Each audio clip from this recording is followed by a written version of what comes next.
বন্ধুরা, আজকে ছেলের আবদার কি? ছেলে বলেছে, মানে স্কুল যাওয়ার সময় কান্না করছে, বাবা আমাকে নিয়ে আসে না, ওই জন্য আজকে আবদার পূরণ করতে যাচ্ছি। তো ওর মা 1:30টায় টিফিন দেয়, 1:30টার আগে চলে গেছে স্কুলে। যাওয়ার আগে বলে বলে গেল আমাকে 2:30 বাজার 5 মিনিট আগে যেতে। তো আমি সেভাবে বেরোয় গেলাম। বাড়িতে তো বসেই থাকবো, এই জন্য স্কুলে চলে গেছি। দেখতে পাবে আমাকে দেখে কতটা খুশি হয় জানো না? দেখতেছো, আমাকে দেখতে পেয়ে এসে দৌড়ে গাড়িতে উঠে গেছে। দেখো না পিছনে কি করেছে, মানে শার্টের পিছনে কে এঁকে দিয়েছে। বললাম কে এঁকেছে, বলছে একটা মেয়ে। দেখ ও ছোট, মানে যে এঁকে দিয়েছে সেও ছোট, তা করার কিচ্ছু নেই, দুজনেই ছোট। তারপরে বললাম ওঠো গাড়িতে, গাড়িতে উঠলো।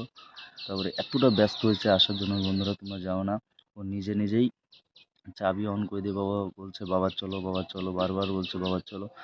যেতে যেতে দোকান পড়লো, বললো বাবা কিছু কিনে দাও। তারপরে একটা লিচির টাকা দিলাম আমার মাকে, একটা লিচি কিনে দিল, ঠান্ডা লিচি। তো আর ওর শরীরটাও খারাপ, ঠান্ডা লেগেছে। তারপরে এই বাড়ি চলে আসলো।